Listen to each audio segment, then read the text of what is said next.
Tangan yang meriah Tuhan Yesus. Bapak Ibu saudara yang diberkati Tuhan, setiap minggu sebagai seorang gembala tentu saya harus berkumpul dengan apa yang harus saya sampaikan kepada saudara. Kebenaran sama, Alkitab sama, cerita sama, catatan Alkitab sama, namun saya harus menyampaikan setiap minggu adalah sesuatu yang bagi kami seorang hamba Tuhan ini cukup berkumpul. Tetapi saudaraku yang diberkati Tuhan, mari kita akan dengar firman Tuhan. Satu tema yang saya pilih lagi di minggu ini adalah ini, saudara, ingat, kaya sukses itu bukan tujuan akhir. Saudara, tema saya adalah ingat, kaya sukses itu bukan tujuan akhir, atau bahasa sederhananya, kaya sukses bukan segala-galanya. Yang setuju katakan amin. Kaya sukses penting selama kita ada di dunia, tetapi kaya sukses bukan tujuan akhir Tuhan. Tujuan akhir Tuhan bukan jadikan orang sukses. Sebab kalau jadikan saudara hanya sukses dan kaya, Paman Abdullah orang Makassar lebih kaya dari saudara, betul ya? Kalau begitu tujuan kaya dan sukses hanya jembatan untuk saudara tahu bahwa Allah itu ada, Allah itu luar biasa. Tetapi dia bukan tujuan segala-galanya. Amin. Kalau saudara bilang kaya dan sukses adalah tujuan akhir, maka saudara kalah dengan para artis, ya. Artis lebih terkenal, artis lebih kaya, artis lebih punya segalanya dibanding saudara dan saya. Kalau begitu, apa yang saya maksudkan saudara? Lukas pasal yang ke-19 ayat yang ke-1 sampai ayat yang ke-10. Nah, sebelum kepada Lukas, saudara lihat ini, saya menulis di sini. Saya terlalu kecil, tapi coba saya baca di sini, saudara. Apakah kaya salah? Tidak. Apakah sukses salah? Tidak. Ada orang berpikir begini, saudara.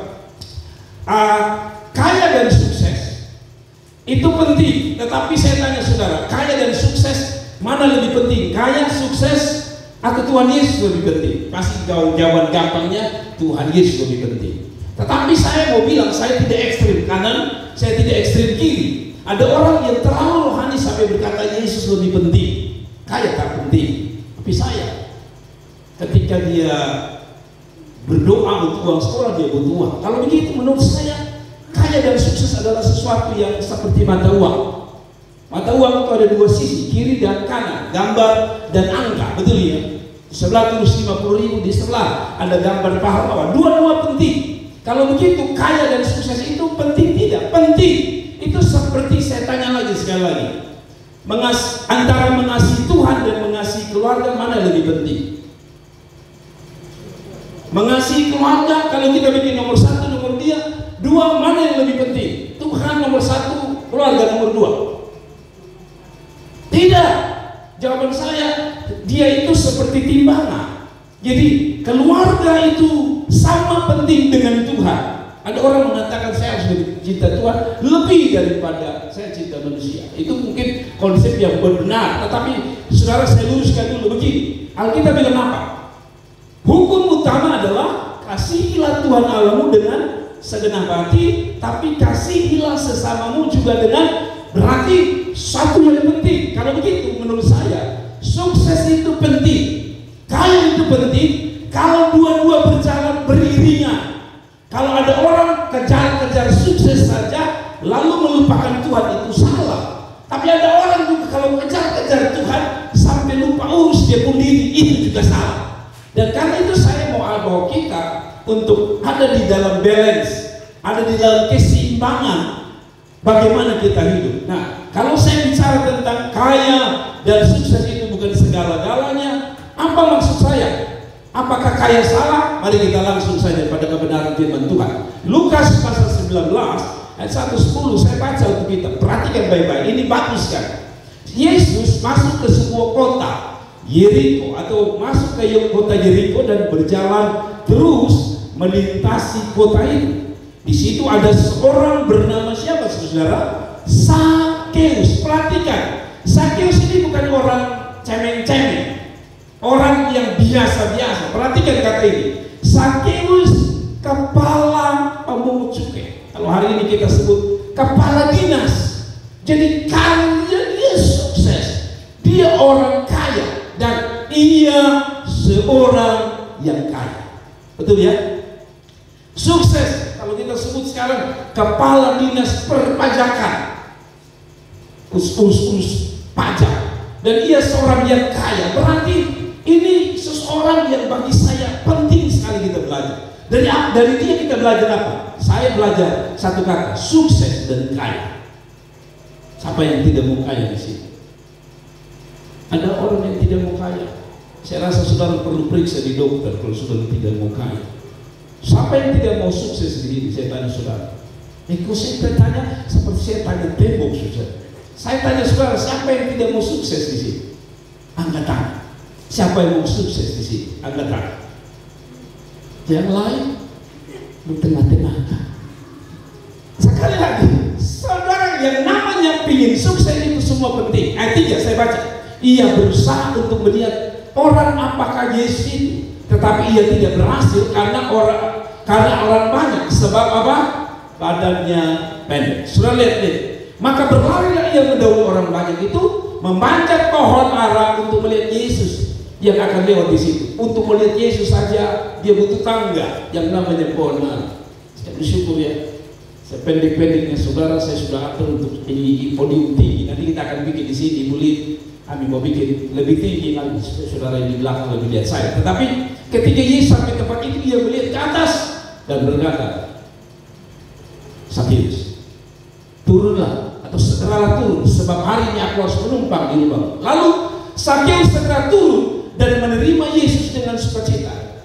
Tetapi semua orang yang melihat hal itu bersungut-sungut, katanya, ia menumpang di rumah orang berdosa. Saya jelaskan dulu ayat yang ke-7 dengan singkat. Kenapa kau mencukai atau kenapa Matius disebut orang berdosa? Di mana berdosanya? Saudara-saudara, pada zaman dahulu pemungut cukai itu disejajarkan dengan pelacur atau orang berdosa. Jadi kaya tapi orang berdosa. Ayat 8. Boleh tutup pintunya. Tetapi Sakeus berdiri dan berkata kepada Tuhan, Tuhan, setengah dari milikku akan kuberikan kepada orang miskin, dan sekiranya ada sesuatu yang kuperas dari seorang akan kukembalikan 4 kali lipat. Terus kata Yesus kepadanya, hari ini telah terjadi keselamatan kepada rumah ini, karena orang ini pun anak Abraham. Sebab anak manusia datang untuk mencari dan menyelamatkan yang hilang. Saudara, langsung saja pada poin pertama. Saudara, kalau begitu, apa yang saya maksudkan? Kaya, sukses bukan tujuan akhir, bukan segala-galanya. Kalau kaya dan sukses bukan segala-galanya, kalau begitu tidak usah jadi kaya saja. Kalau begitu tidak usah sukses. Saya mau bilang, perlu sebagai anak Tuhan, saudara harus jadi kesaksian dalam hal ini. Kalau saudara sukses, orang bisa berkata, wow, siapa dia? Dia anak Tuhan yang takut Tuhan. Sukses penting, kaya penting, bila ini yang saudara lakukan. Saudara dengar baik-baik.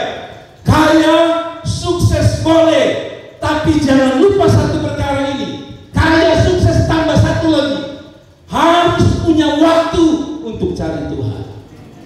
Jadi kaya itu penting, sukses itu penting, supaya Anda bisa makan, Anda bisa minum, Anda butuh uang, bukan? Tetapi ada orang yang hanya berhenti sampai di sini, itu yang salah. Ketika Anda hanya sampai di kaya, sukses lalu berhenti. Ingat, ada satu langkah lagi yang ditambahkan. Itu sebabnya ayat pertama dia jelaskan tentang siapa Matius, kepala dinas, kepala perpajakan, lalu kaya. Tapi ayat itu tidak berhenti sampai di situ. Ayat itu menjelaskan siapa Sakeus selanjutnya. Demikian kita. Kalau saudara hanya kaya, sukses, tenar, hebat, luar biasa, dan berhenti di situ, itulah kegagalan saudara. Anda harus maju satu langkah lagi, yaitu apa? Kaya, tapi jadilah orang kaya yang suka cari Tuhan. Sukses, jadilah orang yang sukses juga cari Tuhan. Itu maksudnya. Itu baru namanya tujuan Tuhan yang sesungguhnya. Kasih tepuk tangan untuk Tuhan Yesus. Mari kita baca ayat ini, perhatikan ayat ini. Kalau tadi dia hanya mengatakan begini, di dalam ayat yang kedua, dia katakan Sakeus itu pemungut, kepala pemungut cukai, kepala dinas, dan ia seorang kaya. Ayat 2 hanya menjelaskan dia kaya, tapi perhatikan ayat 3. Ternyata selama dia hidup dalam kesuksesan dia jadi kepala dinas, jadi pimpinan, dan kaya, tidak membuat dia tenang. Sampai pada ayat 3, Dia mungkin merasa ada sesuatu yang kurang dalam hidupnya. Lalu dia lanjutkan ayat 3 menjelaskan. Matius menjelaskan lanjutan cerita bahwa dia bukan yang sampai kaya, tapi dia bilang begini, ia berusaha melihat orang apakah Yesus. Terjemahan lain dia bilang begini, dia mau tahu siapa Yesus. Lalu ayat yang keempat bilang begini, ayat 4, maka berlarilah ia mendahului orang banyak. Saya tanya saudara, selama ini dia mendahului banyak orang hanya untuk dapat kaya, dapat sukses. Tapi hari itu setelah bertahun-tahun mungkin dia sadar dia orang kaya, tapi ada sesuatu yang hilang di dalam hatinya. Apa itu? Dia tidak menemukan Tuhan di dalam hidupnya. Sampai dia ambil keputusan dalam ayat 4, maka berlarilah ia mendahului orang banyak, lalu memanjat pohon untuk melihat Yesus. Nanti kalau saudara kaya nanti atau anak-anakmu sukses, iya, sukses itu penting sebagai bukti doa dan kerja keras. Tapi dia tidak boleh berhenti di situ. Kalau Anda mau lihat tujuan Tuhan setelah kaya sukses, sadar hidup ini perlu cari Tuhan. Kasih tepuk tangan untuk Tuhan. Jadi kalau tidak saudara bahaya. Saya lihat ada orang Kupang yang saya kenal dengan baik. Dulu hidup susah, miskin, lalu merantau ke kota besar, kaya. Tapi saya lihat setiap hari Minggu jarang saya dengar istrinya selalu mengeluh, Bapak, suami saya ini doi banyak, tapi aduh ajak pergi gereja susah minta. Apakah tujuan kaya itu semata-mata tujuan akhir Tuhan? Tidak. Kaya itu hanya mau menyadarkan, lu kaya itu dari beta, lu sukses itu dari beta. Kalau begitu lu cari beta. Karena Alkitab bilang begini, mari kita lihat Roma 11 ayat 36 bilang begini, sebab segala sesuatu adalah dari Dia, oleh Dia. Berarti begini, kalau kau kaya, itu bukan otakmu, itu bukan kemampuanmu. Alkitab bilang itu dari Dia. Kalau kamu bisa jadi orang hebat, terkenal, punya uang, itu dia bilang oleh Dia. Maksudnya begini, semua yang kita punya, apa yang saya kenakan, apa yang saya gunakan, apa yang saya pakai, fasilitas mobil, motor, apapun, itu dari Dia, oleh Dia. Dan oleh sebab itu dia katakan, dan kepada Dia kemuliaan sampai selama-lamanya. Apa artinya? Kenapa harus cari Dia?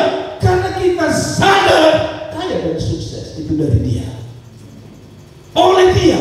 Karena itu Anda harus cari Dia. Itu sederhananya. Jadi betapa jahatnya kita kalau kita sudah sukses, kaya, hebat,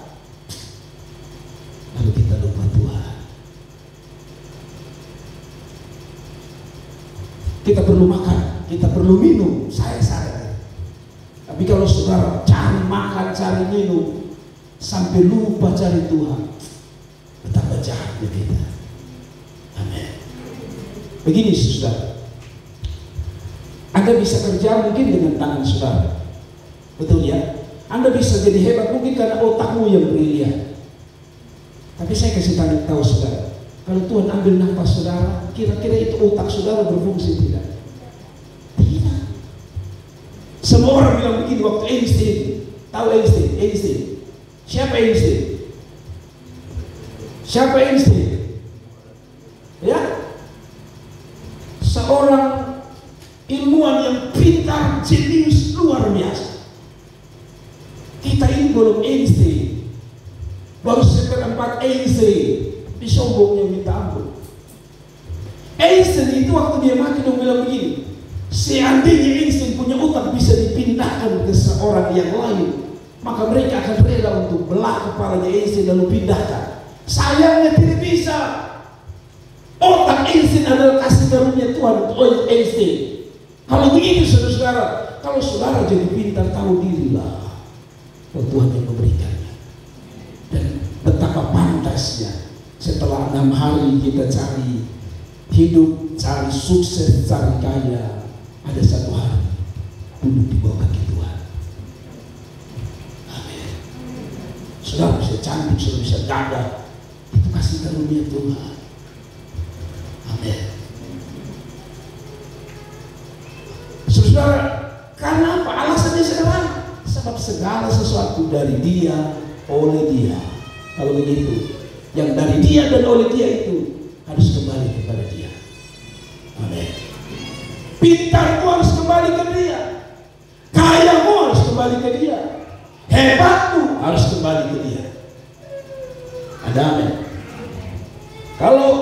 Kalau ada orang yang berbuat sesuatu untuk saya di tempat ini, maka saya tentu akan mencari orang tersebut. Kenapa? Ada orang itu pernah berbuat sesuatu bagi saya. Kenapa Matius sadar atau Sakeus sadar bahwa dia cari Tuhan? Karena dia sadar dia kaya karena Tuhan, dia sukses karena Tuhan. Itu semuanya dia bingung, ini siapa ini? Oh Yesus, oh ini dia. Amin. Saudara sudah sukses atau belum sukses, saya sudah kasih ingat dari hari ini. Kalau sukses, kalau kaya, cari Tuhan. Amin. Saya maaf, saya harus bicara apa adanya. Ada orang yang kerja cari uang dari pagi malam, pagi malam, pagi malam. Saya kasih tahu saudara, hati-hati. Pertama, saudara berbaik. Kalau saudara tidak punya waktu, jangan terlalu Tuhan, istirahat saja susah. Hati-hati. Orang yang terus paksa dirinya, itu dia akan berhadapan dengan dua darah. Kalau dia tidak darah rendah, dia darah tinggi. Betul. Anda yang kurang istirahat hanya ada dua. Kalau dia bukan turun, dia pasti naik. Kalau sudah turun, sakit. Kalau dia naik, apalah. Amin. Nah kita ini jangankan makan daging. Belum makan daging sih kita pun darah naik. Maksud saya begini, saudara. Sadarlah, kaya sukses itu dari Tuhan. Dari Tuhan. Saya minta dengan kelembutan untuk saudara. Tuhan terlalu baik. Cari doi penting. Dan orang yang malas sukses tidak suka. Ya, saya juga bangga kalau, nah contoh saya masuk bandara, Kakawai yang dari belakang. Kalau saya berangkat itu saya senang karena kami mau berangkat enak. Saya kemarin sih dia mau berangkat saya telepon. Kakak mau adil ngobrol. Sudah dia cek in semua beres. Saya bangga, saudara. Saya bangga. Saya ikut bangga. Kadang-kadang orang ngomong, Bapak itu sama. Oh, kau budak kami. Saya bangga. Kemarin urusin, saya kenal atau polisi salah satu di Lasiko di situ. Kalau ada keluarga mau urusin, saya bilang tenang, saya bisa urus. Kalau waktu singkat singgah, lalu dia tanya. Papa ini kenapa juga? Saya dengar sedikit sokong sebelah. Saya pendeta, tapi maksud saya begini, sukses itu penting, tapi sukses akan lebih penting kalau kau cari Tuhan. Kasih tepuk tangan. Kuliah boleh, hebat boleh, tapi cari Tuhan itu juga sama penting dengan sukses. Mari kita lanjut. Bapak Ibu Saudara, yang kedua, kaya dan sukses bukan segala-galanya. Kalau kita memahami poin yang kedua, kaya sukses boleh. Saya ulang lagi, kaya sukses boleh, tapi tanpa kehadiran Tuhan semuanya sia-sia. Yang setuju katakan amin. Kaya sukses itu boleh, tapi kalau Anda berhenti hanya di kaya dan sukses, ada sesuatu yang akan hilang dari itu, saudara. Apa itu? Saya bilang di sini bahwa sukses kaya tanpa Tuhan sia-sia, karena kita akan kehilangan satu kata, sukacita. Sukacita tidak pernah dibangun oleh kekayaan. Kalau kekayaan, kenapa ada orang kaya bunuh diri? Betul ya? Kalau sukacita ini dilahirkan oleh nama besar, sukses dan kaya, kenapa rata-rata banyak artis yang kaya dan sukses itu terlibat narkoba? Berarti ada satu yang hilang di sana. Apa yang hilang? Menurut saya satu, Tuhan yang hilang. Akibat tadi kan cari sampai lupa cari Tuhan. Saudara dengar ini. Tadi saya bilang bahwa catatan tidak berhenti sampai dia bilang dia kepala pemungut cukai, lalu dia kaya. Tidak, ayat ini selanjutnya melanjutkan dengan ini. Ayat 5, perhatikan. Ketika Yesus sampai ke tempat itu, ia melihat ke atas dan berkata, Sakeus, segeralah turun, sebab aku ini harus menumpang di rumahmu. Selama ini yang ada di sekeliling daripada Sakeus anak buah, yang membuat kehormatannya makin tinggi. Orang tahu orang namanya kepala masuk, turun dari mobil pun dibukakan pintu. Saya turun, buka sendiri, tutup sendiri. Tapi kalau orang apalagi presiden ya, saya lihat dia turun, dibukakan pintu. Mau naik, dibukakan pintu. Sudah duduk lagi, ditutup pintunya. Enak sekali. Tetapi dia bilang begini, Alkitab baru muncul ini, aku harus menumpang di rumahmu. Dan apa yang terjadi ketika Tuhan menumpang di rumahnya? Alkitab bilang begini, lalu Sakeus segera turun, menerima Yesus dengan apa, saudara? Dengan sukacita. Saudara, saya berharap ini tidak membuat saudara berpikir ini sebuah teori. Tidak. Ini yang catat seorang bernama Lukas. Saya kasih lihat saudara siapa Lukas. Saudara tahu Lukas ini siapa? Saudara tahu siapa Lukas? Tidak tahu. Banyak-banyaklah baca Alkitab, jangan banyak-banyak baca WA. Lukas ini saudara tahu, dia seorang dokter. Jadi Lukas ini dokter, sukses, tapi dia catat suksesnya orang yang menarik. Walaupun Lukas ini seorang dokter yang sukses, tapi dia catat orang lain pun sukses. Kita ini lain kan, kalau orang sukses, siapa dia? Kita iri, tapi Lukas tulis dia sukses. Tapi Lukas dalam tulisan biografi tentang siapa namanya Sakeus ini, dia tulis kaya sukses. Lalu dia lanjutkan, ternyata ada satu tambahan, waktu Tuhan hadir dalam rumahnya, Alkitab bilang, lalu sukacitalah Sakeus. Kalau begitu saya bisa tarik kesimpulan, bertahun-tahun dengan kaya, bertahun-tahun dengan uang, tidak membuat orang sukacita. Jangan munafik. Saudara dengar sini, saya bicara agak sedikit keras di poin yang kedua. Kalau engkau pikir uangmu bisa tolong rumah tangga saudara, hati-hati. Jangan sampai terbalik, saya mau bilang, justru uangmu jadi bencana bagi rumah tangga. Sudah banyak orang kan, dulu masih miskin, aman-aman, setelah kaya, berantakan semua. Kenapa? Saya kasih tahu saudara bahwa uang bukan segala-galanya. Amin. Kalau uang segala-galanya tadi saya bilang, kalau kaya segala-galanya saya bilang, tidak ada orang yang bunuh diri, tidak ada orang yang terlibat dalam obat-obat terlarang. Tapi catatan mengenai dia merasakan sukacita itu baru ketika ayat ini bilang, ayat 6 bilang begini, ketika dia menerima Yesus di dalam rumahnya. Mengerti ya? Kita perlu uang, saudara. Saya perlu uang. Kemarin saya perbaiki mobil saya 1 juta lebih, saya butuh uang. Tapi itu bukan standar bahwa orang punya uang, orang ada sukacita. Amin.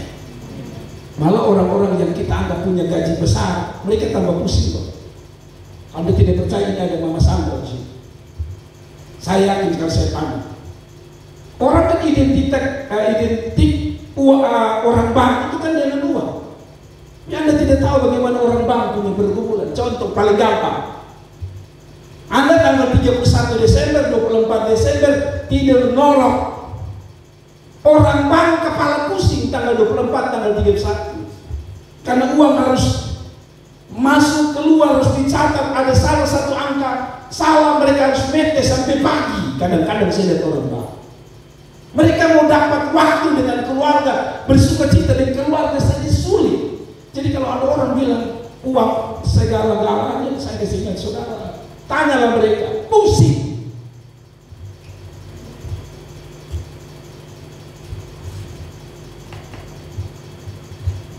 Om Hen juga di belakang.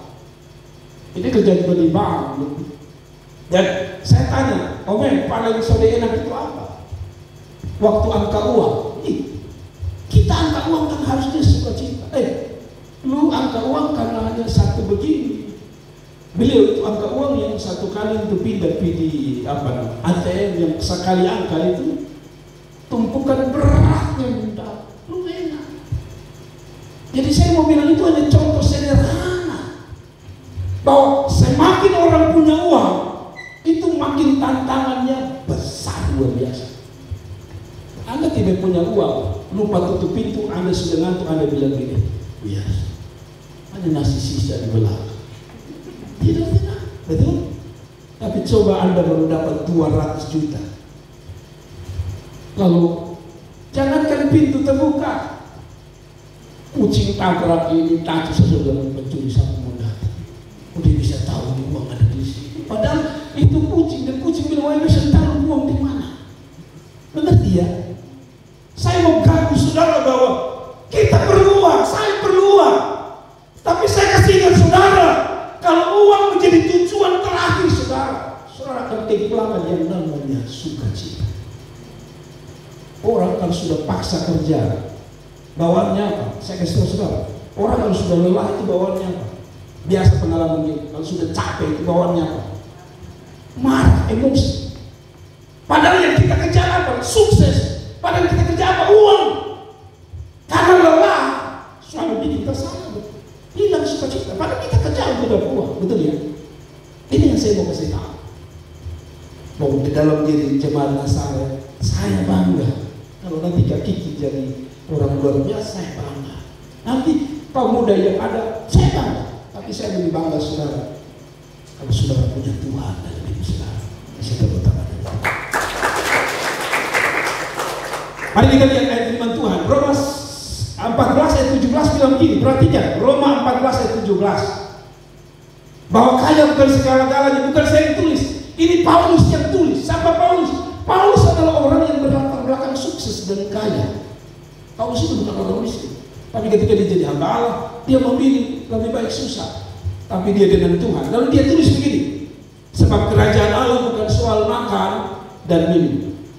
Kalau orang ukuran sukses itu kaya, yang digambarkan dengan punya makan, punya minum, lalu orang miskin digambarkan sebagai orang yang tidak punya makan, minum. Berarti saya kesimpulannya begini, kalau saya bisa ganti soal makan dan minum jadi kata sukses dan kaya, maka bunyinya begini, kerajaan Allah bukan soal sukses dan kaya, tapi soal kebenaran, damai sejahtera, dan sukacita oleh Roh Kudus. Perhatikan, dia tidak bilang makan buat dia sukacita, betul?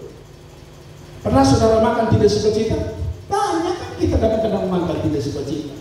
Contoh, saudara masuk di warung, menghayal, biar lapar sekali baru makan di warung. Setelah saudara makan, ternyata terlalu asin. Saya tanya saudara, sukacita tidak? Coba, saya tidak akan makan di sini. Padahal yang kita bayangkan adalah habis makan, perut bengkak, mulut mengkilat, keringat bercucuran. Lalu saudara berkata, sadar. Tapi saudara begini, saya berapa kuasa dan ini ada kekecewaan mau dibuat dalam tinggi. Bukan hanya garam yang tinggi, bikin saudara darah tinggi. Betul ya? Berarti makan juga tidak bisa selamanya menjamin sukacita. Nah, lalu saudara bilang, kalau begitu maka tidak bisa makan dong. Oh tidak bisa, saya harus makan. Tapi begini, dia bilang makan minum itu bukan bicara tentang kerajaan Allah. Kerajaan Allah bicara tentang damai sejahtera dan sukacita oleh Roh Kudus. Saya tanya saudara, kalau disuruh memilih, saudara mau ada, kalau disuruh memilih ya, saya tidak suruh pilih dua-dua. Kalau disuruh memilih, saudara punya rumah tangga bersama istri anak-anak, hidup pas-pasan, tapi hidup bahagia, atau saudara lengkap, semua ada. Oh, daging ayam dari paha sampai kepala ada di atas meja. Saudara, suamimu menjengkelkan saudara, istrimu menjengkelkan. Saya tanya saudara, Anda pilih mana? Saya yakin Anda pilih yang pertama, biar makan di negara. Tapi Anda ada sukacita di situ. Dan itu Amsal bilang, buat apa lu makan enak dengan perempuan yang cerai? Kayak saudara cari di hidup saudara. Amin. Bayangkan saudara pas mau makan, ini Bapak makan, dia taruh semua ayam, sate, sih. Pas suami makan dia boleh bilang, Bapak beri mau deh. Dia pun hati sudah ya. Pas dia gigit satu dia bilang, Bapak otak taruh di mana? putar beton emas dari pagi. Saudara-saudara, biar itu sei masuk, dia putar semua liternya. Ya gigit itu, sampai itu daging lembu karena presto. Biar ngomong-ngomong dia bilang selama ini daging bisa keseluruh dari mulut. Ngerti ya saya? Karena itu kalau istri-istri tolong kalau suami makan tenang-tenang dulu, biar dia lahap semua. Dia suka kenyang, biasanya laki-laki kalau suka kenyang dia sudah menikmati. Dia lebih enak diajak ngomong. Setelah dia kenyang sudah enak banget. Bantak mantap, nada mau kasih tahu. Bapak tolong dari kali habis Bapak makan membantu dia tercuci piring sedikit. Lebih masuk akal di orang. Dan pada pas dia makan Bapak hanya tahu makan saja. Dia bukan banyak bisa kasih muntah itu dah dia bisa lempar. Mengerti maksud saya? Kerajaan Allah bukan soal makan. Ini bukan berarti soal makan tidak penting. Ini tadi saya bilang sukses bukan tidak penting, kaya bukan tidak penting. Tapi kalau kaya yang membuat saudara kehilangan sukacita, gimana? Ngerti ya? Ngerti ya? Kan ada anak-anak bilang gini, Mama, Bapak, cari doi baik, kapan ada waktu dan ketok, berarti uang penting. Tapi anak-anak saja sama, bahwa kehadiran saudara yang penting. Demikian dengan Tuhan, berkat penting, tapi kehadiran Tuhan jauh lebih penting. Kasih tepuk tangan. Lanjut saudara. Kita coba belajar tentang yang ketiga. Kaya dan sukses akan menjadi sesuatu yang sia-sia. Apapun definisi kaya itu, apapun definisi sukses itu, kan sukses itu beda-beda. Bagi saya, saudara hadir banyak pagi hari dalam kebaktian, bagi saya ini sukses. Bagi saya, bagi saudara mungkin sukses itu ketika mungkin saudara melihat anak-anakmu bertumbuh di dalam takut Tuhan, lalu mereka jadi orang luar biasa.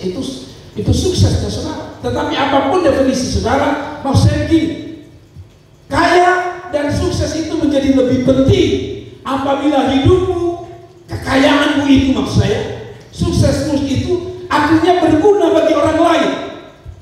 Kalau kayamu, suksesmu hanya berguna bagi dirimu, dengar, kayamu bukan kaya yang diinginkan Tuhan. Suksesmu bukan sukses yang diinginkan Tuhan. Yang setuju katakan apa?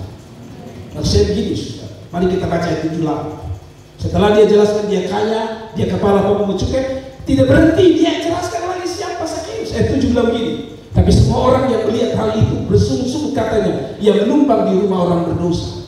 Ayat 8 indah sekali.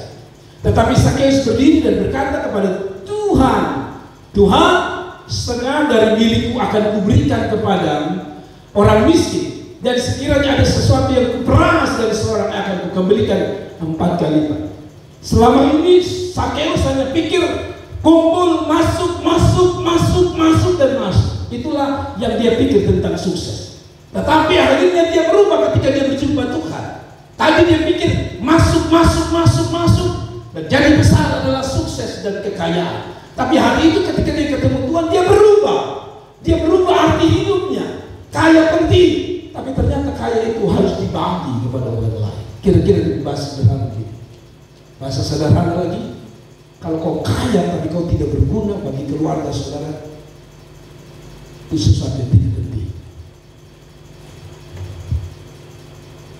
Saudara kaya, tapi orang tuamu sakit stroke, jangankan kirim uang, mau tanya saja di saudara pun sakit saja tidak. Itu kaya yang bagi saya kaya yang jahat. Amin. Kaya sampai lupa tanya orang tua, semua kan belum. Kayamu kaya jahat. Suksesmu sukses gagal. Jadi kalau kaya, sukses, punya orang tua. Buat apa lu punya mobil? Orang tua stroke juga lu tidak bisa tanya kah? Susah buka, kirim kasih dia berkat kah? Pengungut cukai ini sadar, dia orang berdosa. Tapi waktu dia kaya, waktu ketemu Tuhan dia sadar. Ini bukan berkat saya saja. Ada orang mengatakan gini, di balik berkatmu itu sebenarnya ada miliknya orang lain. Saya ulangi lagi. Di balik berkatmu itu ada milik sebagian orang di dalamnya. Maksud saya begini, berkat itu jangan saudara nikmati sendiri. Karena kalau saudara menikmati itu sendiri, itu seperti orang yang penyakitan. Lihat, orang kalau hanya makan tidak buang air, apa yang terjadi dengan saudara? Orang yang hanya makan lalu tidak bisa buang air, apa yang terjadi dengan saudara? Pertama, Anda menderita, betul ya? Kedua, Anda sakit. Kalau bukan usus jadi kanker, maka usus saudara bisa menjadi tempat sampah dan akhirnya menimbulkan penyakit. Demikian saudara, berkat itu bagus, kita ambil sebagai tanda saya sukses. Tapi kalau berkatmu saudara tidak bagi, ini yang saya sebut sebagai orang yang gagal. Amin. Tapi juga itu saya kaya, saya punya uang. Tapi orang bilang begini, sebenarnya kaya itu bukan mendapatkan. Orang kaya itu adalah berbagi. Karena hanya mereka yang begini maksud saya. Kalau saudara isi air ini, perhatikan gelas ini. Kalau saya gambarkan kaya itu, saya isi air di dalam gelas ini, maka dia sama dengan gelas yang lain. Ketika saya isi sampai penuh, sama penuhnya. Menurut saya ada yang lebih kaya. Siapa kaya? Ketika saya tuang air di dalam gelas ini, air ini akan tumpah. Itu orang yang kaya. Maksud saya gini, kaya itu dibuktikan dari ketika bukan hanya ada yang masuk, tapi berapa banyak yang keluar. Makanya ada kaya itu macam-macam. Ada kaya harta, ada orang bilang kaya hati. Mengerti ya? Mengerti ya? Jadi saya kasih lihat saudara, kalau sukses, ingat lupa orang tua. Dulu dia pernah saudara buang air waktu bayi, dia urus. Anda tidak tahu waktu hujan-hujan, Anda panas, dia bawa lari Anda ke puskesmas. Anda tidak tahu kan? Hanya gara-gara Anda mantu lalu saudara lupa orang tua kandung. Saya kasih tahu ini terang saya ini. Orang sukses tapi tidak buat sesuatu. Jangan untuk orang lain, orang tua. Amin. Saya mendapati saudara jangan. Amin. Saya berharap orang Nasaret beda. Kalau saudara dapat berkat, ini orang lain. Amin. Kalau dapat berkat, ini orang lain. Itu baru namanya kaya dan sukses yang diinginkan Tuhan. Dia bilang, apa yang saya punya saya bagi. Saya baca ulang ayat 8 supaya saudara dengar. Tetapi Sakeus berdiri dan berkata kepada Tuhan, Tuhan, setengah dari milikku akan kuberikan kepada orang yang miskin, dan sekiranya ada satu yang beras, seorang akan kembalikan kepadanya 4 kali lipat. Berubah dia, kaya tapi tidak tahu diri sendiri. Saya kasih ingat ya, siapapun yang dengar podcast saya di Facebook, apalagi di YouTube, kalau saudara dengar ini, sadar-sadar. Jangan orang Kupang bilang supalo bini, supalo suami, lalu kesting, lalu itu orang tua yang orang Ambon bilang dia pernah lahir kasih saudara. Sio mama ini saya suka bilang berapa puluh tahun lalu, kita masih kecil. Saya suka lagu itu supaya saudara sadar. Ada orang yang sudah sukses,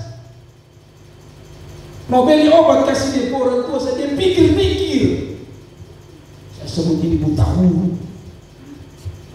Sebab kalau orang diberkati sukses, dia pasti berdampak untuk orang lain. Amin. Amin. Jangan hanya makan puji dengan orang lain, tapi dengan keluarga sendiri. Urusan toy sendiri. Saya kadang-kadang jengkel. Kadang-kadang saya juga bingung, kenapa ya Tuhan? Ini orang kakek itu luar biasa. Tapi kok Tuhan kasih berkat itu melimpah untuk dia? Saya pernah ketemu orang begitu, kakek tapi dia berkat melimpah. Itu tadi saya bilang, kalau tidak keluar itu nanti seperti apa? Penyakit. Amin. Amin.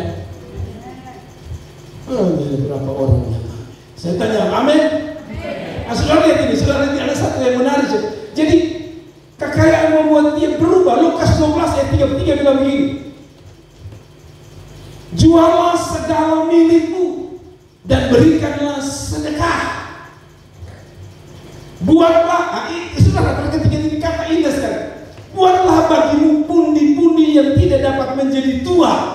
Saya suka ayat ini. Caranya dia bilang ini, buat pundi-pundi itu tidak jadi apa?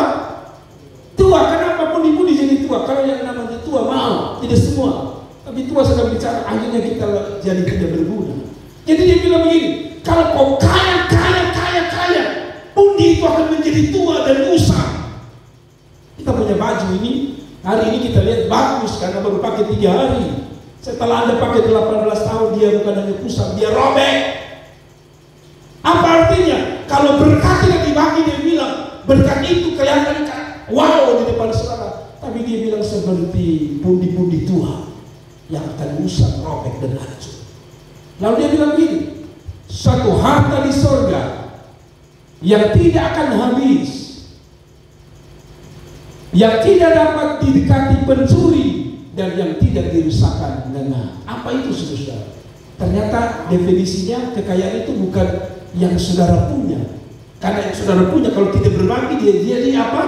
Pundi-pundi tua. Tapi dia bilang kalau engkau berbagi, engkau sedang bikin harta bukan hanya ada di dunia ini, tapi harta itu akan ada di mana?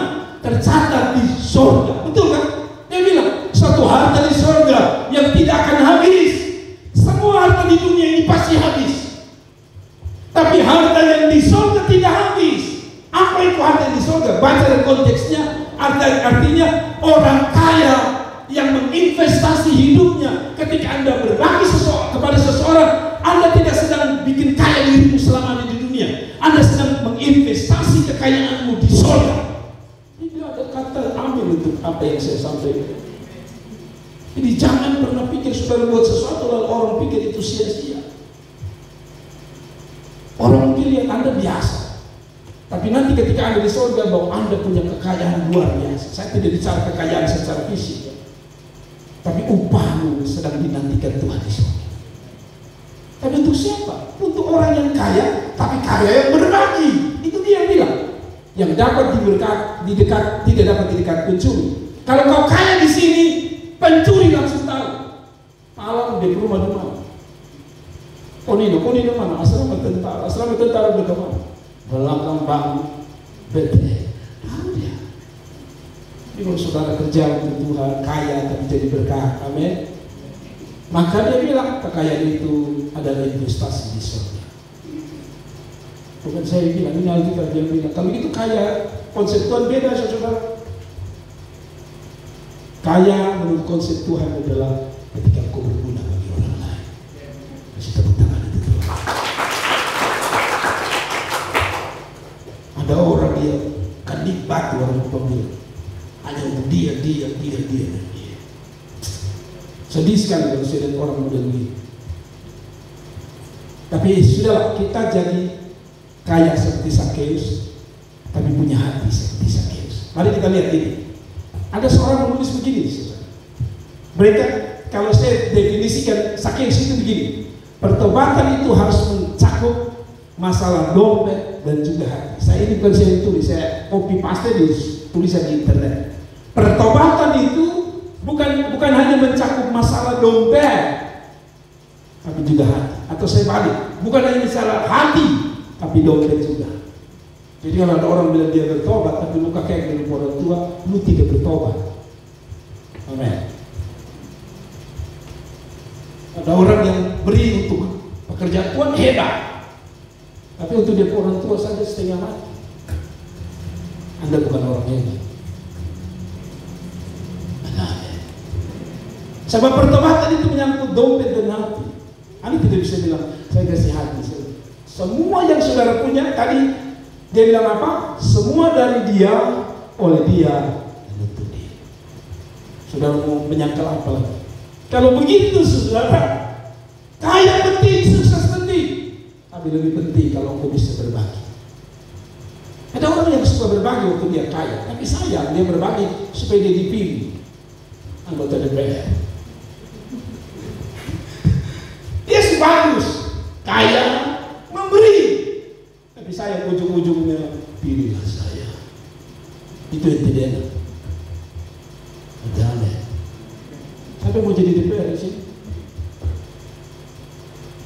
Lebih baik saudara buat. Saya kenal atas seseorang pejabat. Saya tidak berani sebut secara detail, tapi saya merasakan dia. Akhirnya dia jadi orang nomor 1 juga di NTT. Tapi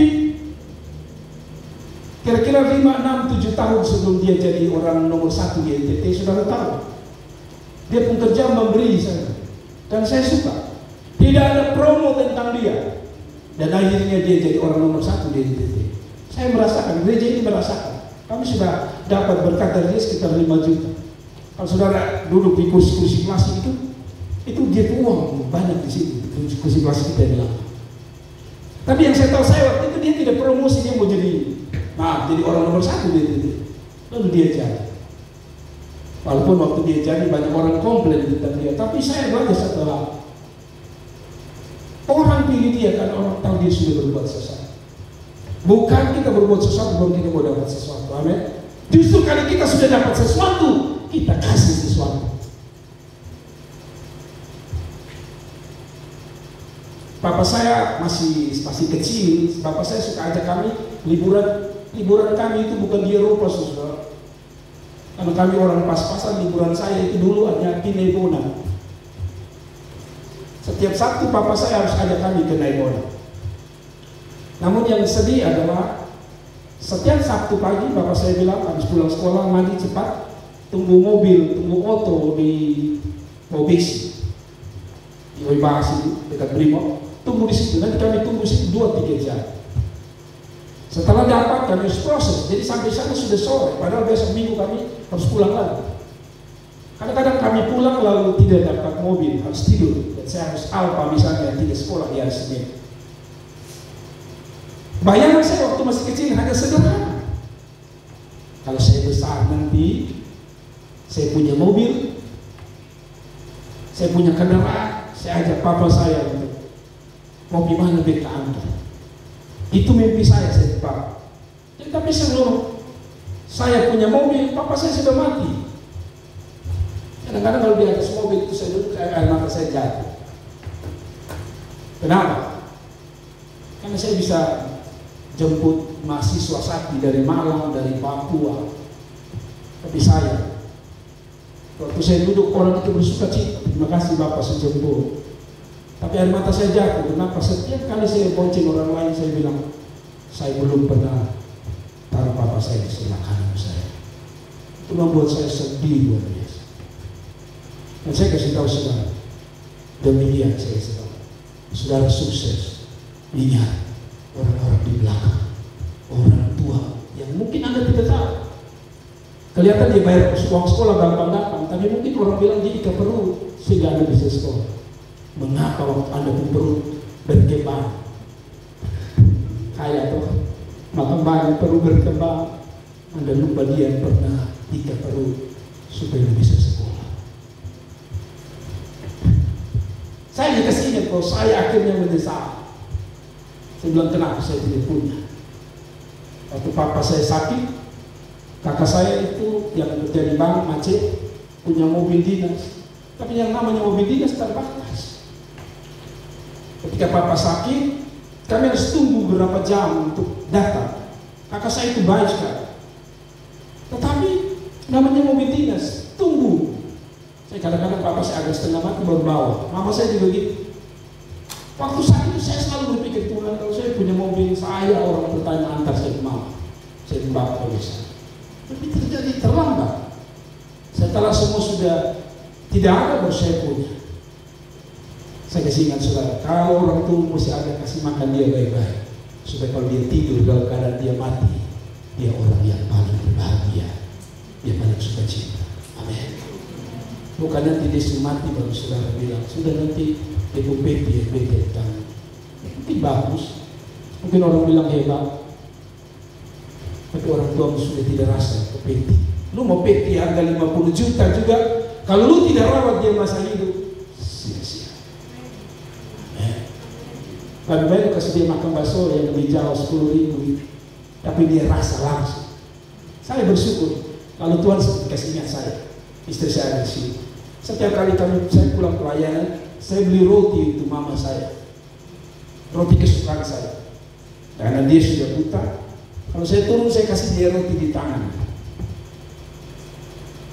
Sebenarnya roti itu tidak buat baik untuk dia karena dia diabetes. Tapi dia begitu terima itu, dia senyum, saya suka cita. Padahal hanya roti. Jadi kadang-kadang dalam hati saya gini menghibur saya belum pernah kasih duduk dia di mobil saya. tapi minimal 10 roti bakal dia nikmati sebagai bukti ini yang saya bisa buat. Saudara, kita tidak perlu lama-lama di sini, tapi saya kasih saudara, kalau Anda biarkan, jangan makan sendiri, punya orang lain. Amin. Kita kan berkati selalu orang lain. Contoh saja kalau kita berpesta. Saudara kalau pergi ke pesta, biasanya makanan menu di menit-menit pertama itu lengkap. Pulang, lengkap. Sate, sup, kerupuk, mie, daging bale, kecap, daging bale, apa lagi? Bola bale, semua ada. Tapi nanti masuk kira-kira 3 jam, menu yang lain mulai hilang. Kus yang enak-enak hilang dulu, sate hilang. Paria muncul, bukan wanita, paria yang muncul. Sayur paria, sayur beri. Itu kadang-kadang saudara-saudara, saya lihat, saya jujur ya, kalau saya masuk di pesta orang, kalau saya lihat misalnya, kan biasa sisa-sisa terakhir itu, kalau kita dapat terakhir itu, sate tidak sedikit. Coba sudah lihat ke belakang, oke. Kalau sate itu ada 7, tolong lu jangan ambil 3. Amin. Kalau itu 3 beda urut. Kasihan yang di belakang. Anda tahu bahwa dia itu sudah melalui dari tadi. Sampai dia berdoa, mudah-mudahan sampai di beta, mudah-mudahan sampai beta masih ada sate. Waktu dia angkat 3 dia bilang, ya bersyukur kalau dia tidak mau macam-macam. Dia bilang, Tuhan ampuni dia. Tapi kalau dia bilang begini, setan makan korunnya darah tinggi, maka saudara sudah dapat doa yang salah. Saudara, pokoknya intinya adalah berbagi. Kasih tepuk tangan untuk Tuhan Yesus. Iya, kalau mama sebagi, iya kakak lu dapat kaki ayam, udah tukar lagi. Kadang-kadang sudah tukar lagi gigi sedikit. Adiknya ada punya. Sudah, yang terakhir. Saya mau banyak bahas pada gini. Kaya penting. Saya berdoa untuk saudara kaya. Maksud saya kalau saudara kaya saya senang sekali. Sukses penting. Supaya kalau saudara kaya nanti saya tidak perlu umumkan sih. Kita akan bikin Natal. 1 orang 20.000. Kalau cuma saya sudah kaya nanti semua, saya bilang begini. Kita akan bikin Natal di stadion Merdeka Kota. Oh, saudara kata sudah saya 100 juta selesai.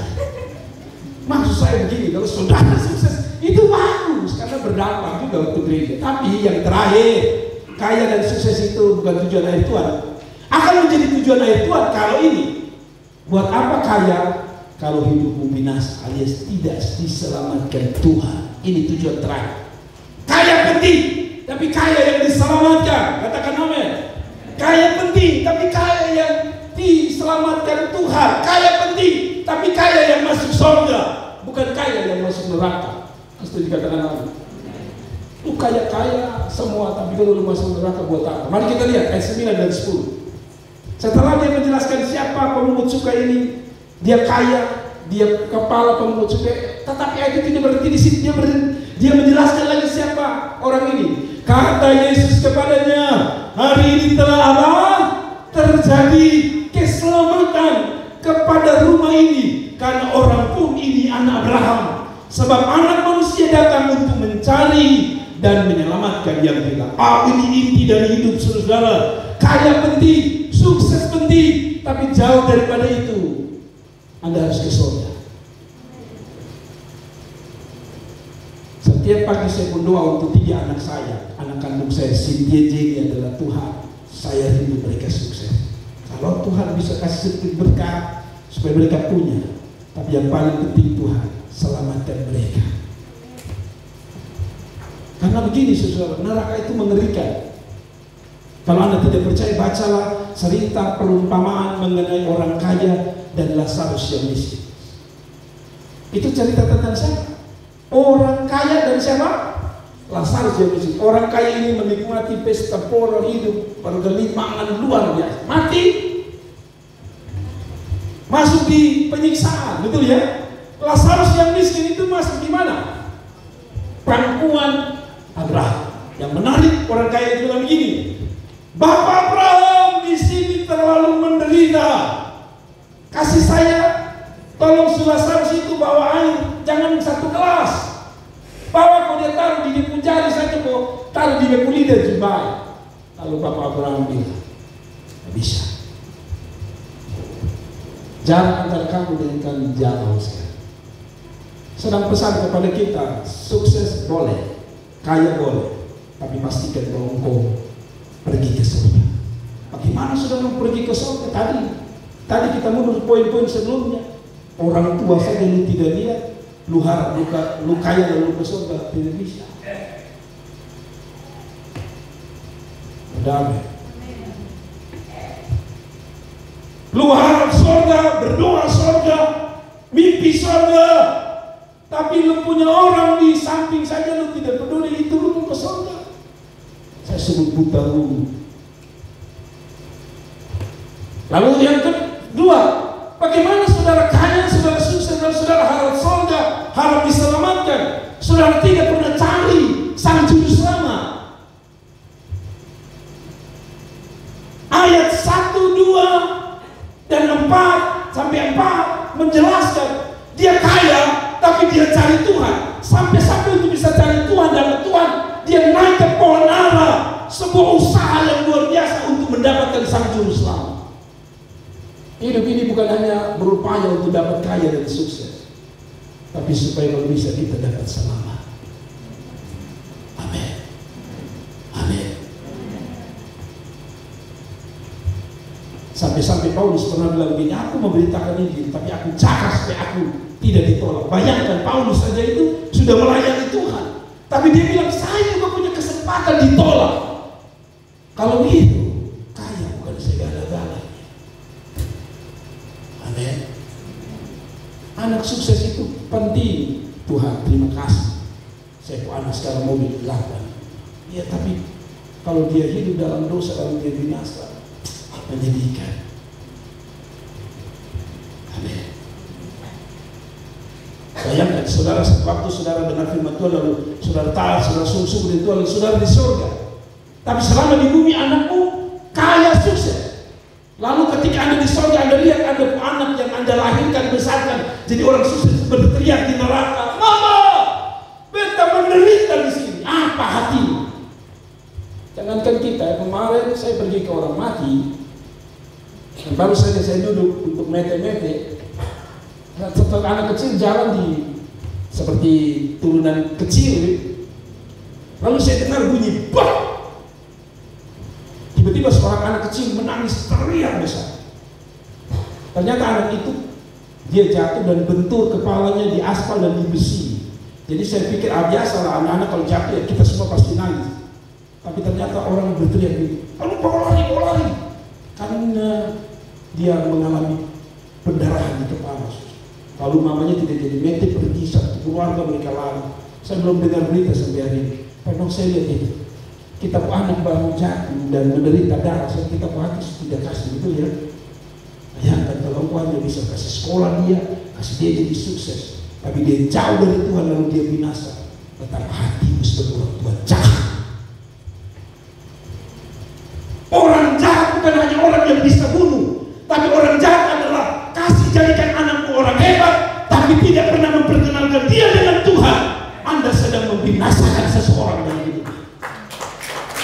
Saya ulangi lagi, untuk supaya dia tidak binasa di dunia ini, Anda kasih sekolah dia, kasih dia jadi orang hebat, supaya kalau bisa dia tidak susah dan tidak kelaparan. Kenapa Anda tidak berpikir tentang jiwanya?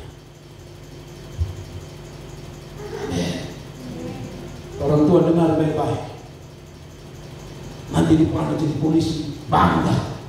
Tapi kalau dia jadi polisi, tapi polisi yang di neraka buat apa? Kalau Anda mau bukti begini saja sederhana, bahasa sederhana saya ini. Sekarang Anda keluar, anakmu yang paling cantik, paling ganteng, paling pintar, kasih keluar di situ, lalu saya bakar dia di sini. Kira-kira hatimu lihat anakmu terbakar, apa yang Anda akan lakukan? Pertama, Anda sedih, Anda akan coba matikan api itu, betul ya? Betul ya?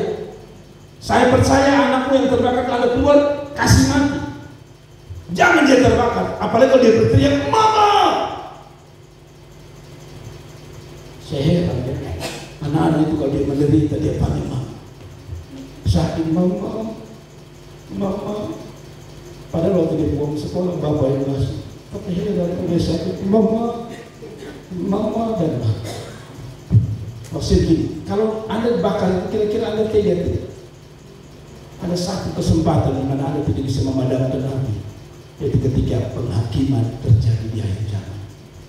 Ketika anakmu diberitakan ke sana, dibuang dalam api, Anda tidak bisa tarik dia. Karena itu, doa untuk dia sukses penting, ajar dia sukses penting, tapi ajar dia juga cari tentang Tuhan. Saya percaya selama sukses, saya punya khotbah, kalau saudara bisa lihat di YouTube saya, ada satu khotbah saya. Kemarin Pak Jir ikut saya khotbah mengenai hidup yang sukses dan mati yang sukses. Kalau begitu, kaya yang sesungguhnya adalah kaya harus sukses, hidup harus sukses. Dan kalau bisa kaya, puji Tuhan. Tapi mati yang sukses. Mati yang sukses adalah setelah jadi kaya, dia hidup sekekal bersama Tuhan. Coba kita baca yang terakhir, kita berdoa. Kita baca Markus 8 ayat 36 bilang gini, apa gunanya seorang memperoleh seluruh dunia, kaya, sukses, ini ada di ayat ini, seluruh dunia dia punya, tapi ia kehilangan nyawa. Jadi bicara apa? Kebinasaan kekal di neraka. Lu buat apa lu cantik? Buat apa lu uang banyak, tapi nanti lu dibakar di neraka. Ayat 37. Karena apa yang dapat diganti diberikan sebagai gantinya.